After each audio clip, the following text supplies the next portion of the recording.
everyone. In this video, we are going to look at Java string class. The string class is a built-in class in Java and part of java.lang package. Any object of type string is just a sequence of characters. Those characters could be letters, digits, symbols. There are two ways string objects can be created. One is string s is equal to double quotes hello. Here, hello would be a string literal. And the other way to create a string object, because it is an object, is using the new and the string constructor. Okay, both ways are valid ways of creating a string object. Now, in this video, we are going to look at few of the string methods. This is part 2. There is already part 1 where we have discussed a few methods, and the link for the same can be found in the description below.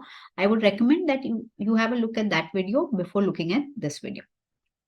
Okay. So the methods that we are going to look at in this video, there are 12 methods we are going to look at in this video. We'll start with trim. So the trim method returns a string object. This is the prototype. The first line of a method is always known as the prototype. What does this method do? It removes leading and trailing white spaces. Okay, but it does not remove any spaces between the words, and it always returns a new string object. Okay, all your string methods do not change the original string object. They always return a new string object. Fine, so you have to keep that in mind. So here, if I have string s1 is equal to welcome to the new year. Now, leading spaces are these spaces before the first character. Okay, and trailing spaces are spaces after this last character. The space between welcome to these will not be removed by the trim method. So if we have this and I say string s2 is equal to s1 dot trim. Okay, so s1 dot trim is going to return me a new string object, and that we have assigned it to s2. So if we have output a square bracket in double quotes, then the string s1, and then a closing square bracket so that we can see the spaces. So the output of this will be the square bracket and the spaces over here, the string and the trailing spaces. Fine. But if we output the same thing with the brackets, but we now output string s2, we can see string s2, the trailing spaces have been removed. So we directly have the word welcome. And after the word year, there are no spaces. Okay, so this is the trim method. Next, we will now have a look at the method toLowerCase. And as the name suggests, toLowerCase replaces all alphabets to lowercase. Digits and symbols in the string will remain as it is. It returns a new string object and the current string object doesn't change. So if we have a string s1 welcome to the new year, and if we do s2 is equal to s1 dot toLowerCase, now printing s1, because the original string does not change, will print s1 in the same font, W capital, T capital, okay? But if we try to print s2, all the letters will be lowercase, welcome to the new year. Okay, so I hope that is clear. Moving on to the next method, which is toUppercase. Fine. Replaces all alphabets to uppercase. Again, digits and symbols do not get changed. They get returned as it is. A new string object is returned and the current string object doesn't change. So same string s1, welcome to the new year. And we are doing string s2 is equal to s1 dot toUppercase. Note, these string methods are instance methods. They have to be called on the object. So s1 is an object of type string, and we can call s1 dot toUppercase. So printing s1 prints welcome to the new year, the existing case. But when we print s2, all the letters will become uppercase, welcome to the new year. The charAt method takes an input parameter n and returns the character which is present at that particular position. Okay, so it will take an index and it will return the character. Valid index are from 0 to length of the string -1. Invalid index returns index out of bound exception, and the current string object does not change. So if we have a string s1 is equal to hello, this is how it will look like, hello, and the valid index always starts from 0, so it will go up to 4. Now, if we do char ch1 is equal to s1 dot charAt 0, charAt 0 is over here. What is the character present at index 0? Capital H. So if we try to print out ch1, we will get capital H. Similarly, if we try to print, we can do a direct print s1 dot charAt 4, okay, and that will be the letter O. If we try to print, character charAt 5, which is an invalid index, the answer will be index out of bounds exception. The next method is lastindexof. In the previous video on string methods, we have seen the method indexof. Now, what does lastindexof do? The lastindexof takes a character as an input and gives us the index of that particular character. Okay, so charAt and indexof and lastindexof methods are complementary. charAt takes the index and gives us the character. Indexof and lastindexof take the character and give us the index. Now, lastindexof returns the last occurrence of that character in the current string. Index counting starts from front only, okay, but it will return as the last index. So, if we have a string S1 is equal to Java program, okay, and S1, this is how S1 will look like, S1 pointing to Java program.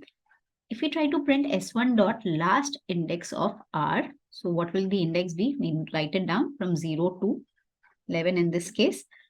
Last index of R, that means I find the last R which is present, which is this one. So the output will be 9. Do note, index always starts from the beginning. So you write the index number in the same way. Just find the last occurrence of the letter R and then print that index. If we had done S1 dot index of R, then you find the first index. So it will go from here, find this index and print 6. This has been explained in the first video on string methods. So we have a string S1 as hello everyone. Okay, just looking at more examples. If we say S1 dot last index of O. Last index of O means I have to find the last O. So it's better I start looking from here and I find this particular one. So the index of this particular O is 11. If we say S1 dot last index of character X, which is not present in the string at all, the answer will be -1. Now we can do it this way also as a two-step thing. Last index of is returning an integer. So I say int position is equal to S1 dot last index of this capital H. Fine. So we are going to start looking from here, this end, and we are going to find this H. So if there is only one occurrence of that letter, index of and last index of will give me the same answer. Fine. So printing pause here will give me index 0. Now, one more example, last index of E. Starting from the end, we find this. So it should be 13. And last index of L will be 3. Okay. Then we have these comparison methods. We saw the equals method in video 1. Now we are looking at equalsIgnoreCase method. Okay, so what equalsIgnoreCase does is it will return true if the value of the string S is equal to the current string, whichever you're calling with, and case insensitive. Okay, and like all string methods, the current string object will not change at all. Fine, so string S1 is equal to new string Java. S2 is equal to new string. I've done capital Java. Do note Java is a case sensitive language. Anytime they ask you in the objective, yes, Java is a case sensitive language. Small a and capital A are treated differently. Small a Unicode value is 97 and capital A Unicode value is 65. Okay. So if we print S1 dot equals S2, the method which we saw in the previous video, it will tell us this is false. Okay, because J and J are equal, but small a and capital A are different. But now if we say S1 dot equals ignore case, we just want to see whether the content is the same, whether they are capital or lowercase. So in this case, the answer will be true. Okay. There are two other comparison methods for Java strings. One is the compareTo and the next one would be compareToIgnoreCase. So first let us have a look at the compareTo method. The compareTo method will compare the original string with the string which has been passed as a parameter, and it will return us an integer, unlike the equals method which returns us a boolean. Okay, so what it does is it compares the current string with the past string lexicographically. This means in dictionary order. Okay, the word lexicographically means it will compare the strings the way they should appear in the dictionary.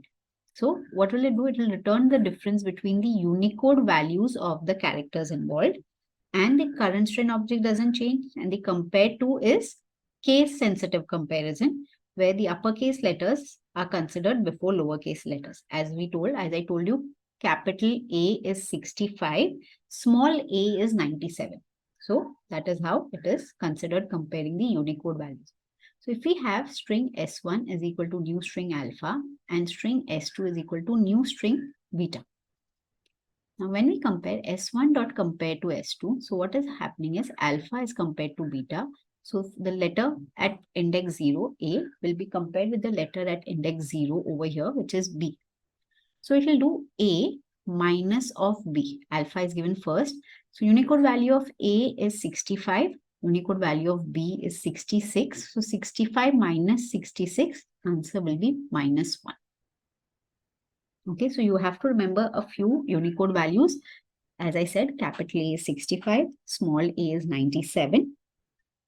Okay, so you can then carry on. If capital A is 65, B will be 66 and so on.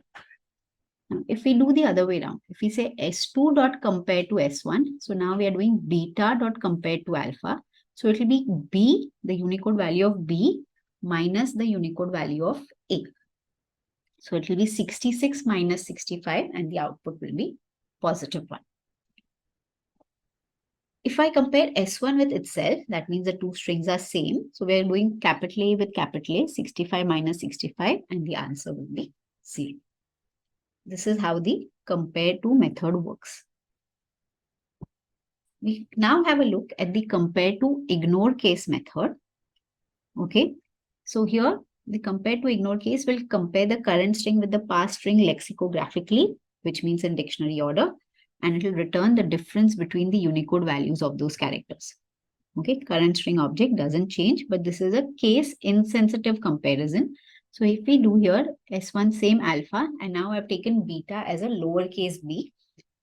So if we do a compareToIgnoreCase, capital A is 65, lowercase b actual Unicode value is 98. Okay, it starts from 97, so B is 98. It should do 65 minus 98, okay, which will be minus 33. But because we have used compareToIgnoreCase, the output will be just 1. It will convert, output will be minus 1. It will convert both to uppercase and then do the comparison. Fine, so other way around also, S2 dot compare to S1, it will take it as capital beta. Comparing with capital alpha, B comes later. 66 minus 65, output is 1. And if they are the same, I'm comparing S1 with S1, output will be 0. Fine, this is a little confusing. So let us look at a few more examples of compareTo and compareToIgnoreCase. So we have here and dot compareToCat. This is our first string. So we take the letter at index 0 first, which is capital A, comparing it with C. As we said, capital A is 65, capital C will be 67. So it is 65 minus 67, which is minus 2. Or you can say you're taking 2 hops, okay, from, we are doing, okay, if we go from A, okay, to B, to C. Okay, and if we treat this as an axis, when we have to go from A to B, we are taking 2 hops on the negative side. Okay, we are going down the y-axis. So the answer is going to be minus 2. Now, if we look at comparing capital Cat with and, okay, so now what are we doing? We are going to compare C, okay, the letter index 0 over here, C with A, okay, and if we have written on the number line, okay, on the y-axis, if we have written A, B, and C, so from C, okay, consider this as the y-axis, just for reference to decide whether it is positive or negative, okay. From C to come to A, I'm taking 2 jumps, but I'm going up, okay, I'm going in the vertical upward direction, so I'm going positive, and 2 jumps, so answer will be 2. Okay, so that will be positive 2. Also, other way around of doing it is the index value or the Unicode value of capital C is 67. So this will be 67 minus of Unicode value of capital A, which is 65. So the answer will turn out to be 2. Okay, so I hope that is clear. Let me erase these. Moving on, the next one, we are doing a compare with of Monday with monkey. Now, index 0 over here are the same. So we move on. Index 1, same. We move on. N and N, same. So index 0, 1 and 2 are the same. So we move on. Now, index D is different from, or letter D at index 3 is different from letter K, which is also at index 3.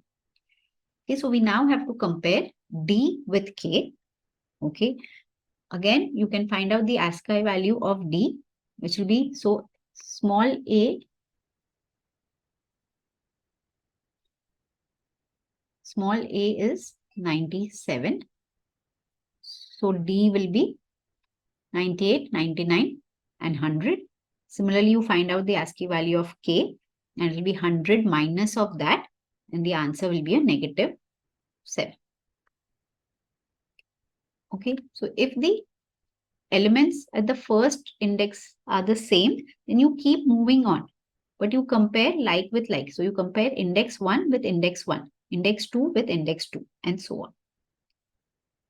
Now, if we have to compare this word cater with catering, so the first 5 letters over here are the same as the first 5 letters over here.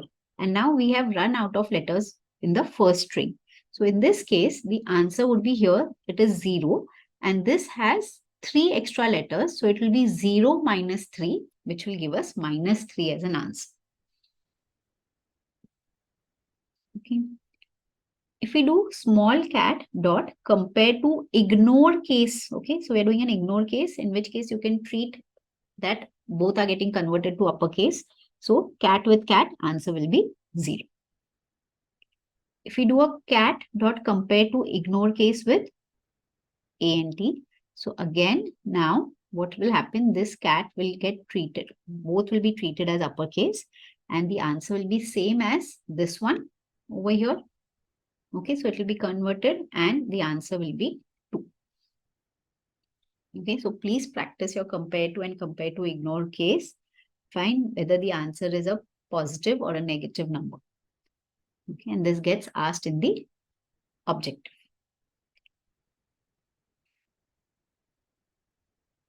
So let's have a checkpoint here. It's asking us, the question is asking us, state the data type and the value of A and B after the following statement is executed. So we have string S1, which is the value compute, and S2, which has the value applica. Compute is a string literal, applica is a string literal. Now A, we have saying is S1 dot compare to S2. Now, first, what do they want? The data type. And second, they want is the value. So in this case, compare to, we know, returns either a positive, negative, or 0 number, which is int, correct? So A will be, data type will be int, and value will be 2. How is it 2? It is doing C minus of A. C is 67, A is 65, 67 minus 65 would be 2. B, what will be the data type? It is calling the equals method. Now, equals method returns true or false. So the data type is Boolean. Okay. Okay. And are S1 and is the value of S1 equal to the value of S2? No. So that will be false. Fine. Moving on. We have a few more methods. The first method among that is replace. Now, what does replace do?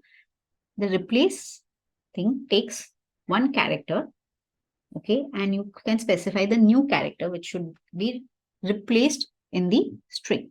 Okay, so this method will replace all occurrences, all is in bold, all occurrences of the old character with the new character in the current string. It will return a new string object, current string object doesn't change. Fine, so if I have string S1 as breed, okay, and if we do string, this should be a semicolon, sorry, there's a typo here, okay. If we do string S2 is equal to S1 dot replace the letter E with the letter O. So all occurrences. So S2 will be, and if we are printing both S1 and S2, original string object will not change. So that will remain as breed. S2 will become brood because we are replacing all the E's with O's. Okay. If we do S3 is S1 dot replace E with an asterisk. right? So S1 is still breed only. S1 has not changed. So it's going to replace all the E with an asterisk and put that value in S3. So again, if we print S1 and S3 now, output should be breed. S1 is breed and S3 will be BR star star or asterisk asterisk D.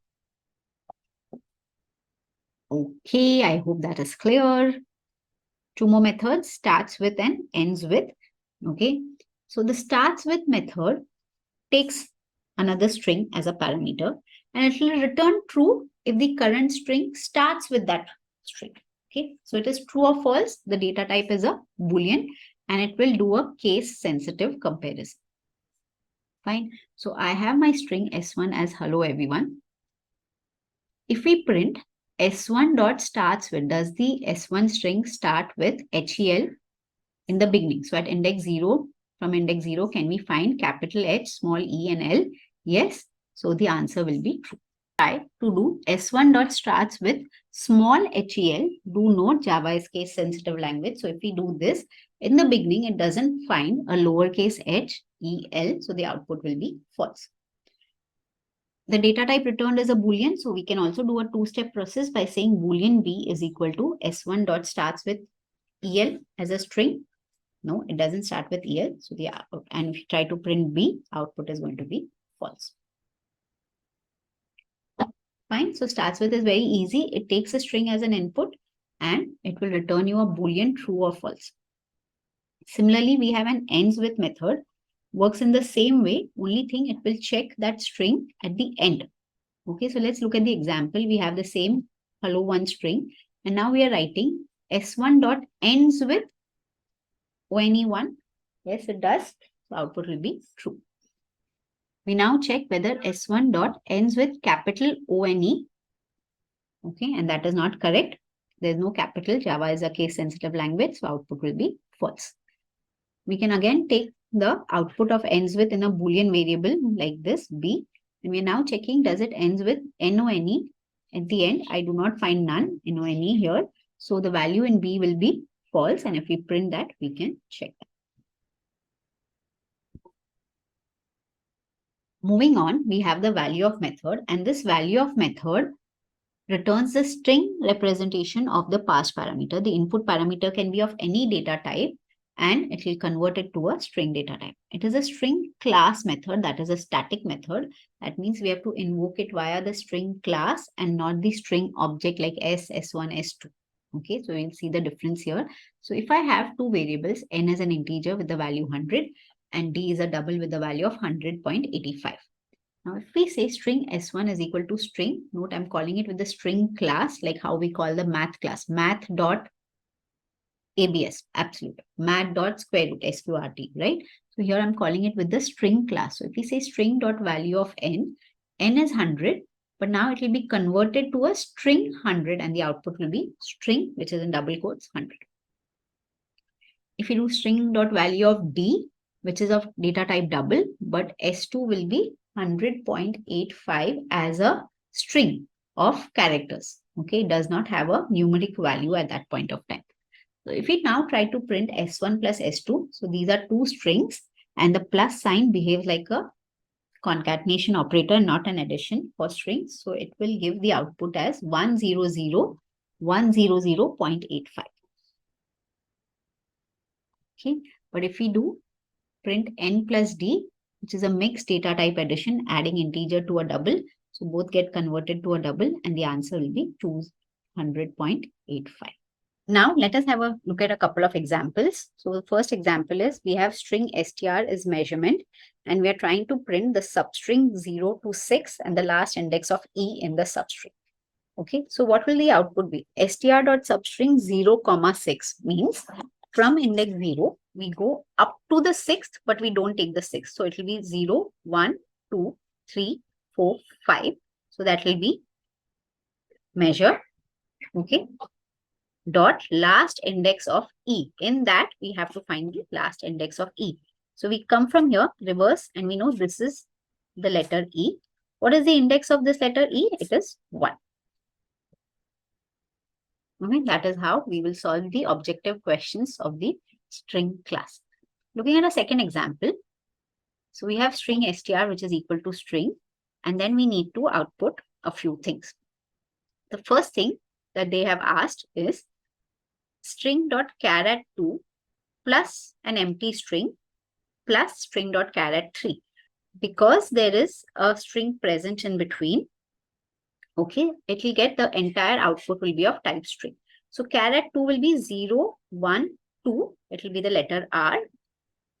charAt3 will be the letter I. So this will be RI.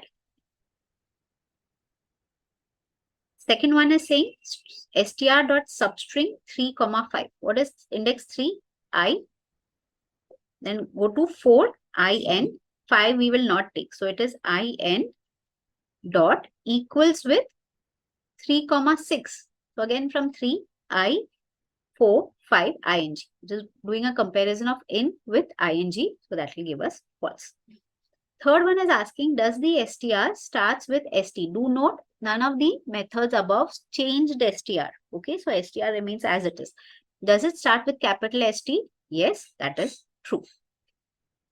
Fourth question is str.indexof R. So from the beginning, where is R? R is here. Index counting starts from 0. So don't forget that. So it will be 0, 1 and 2. R will be 2. Okay. Okay, that's it for now. Happy learning.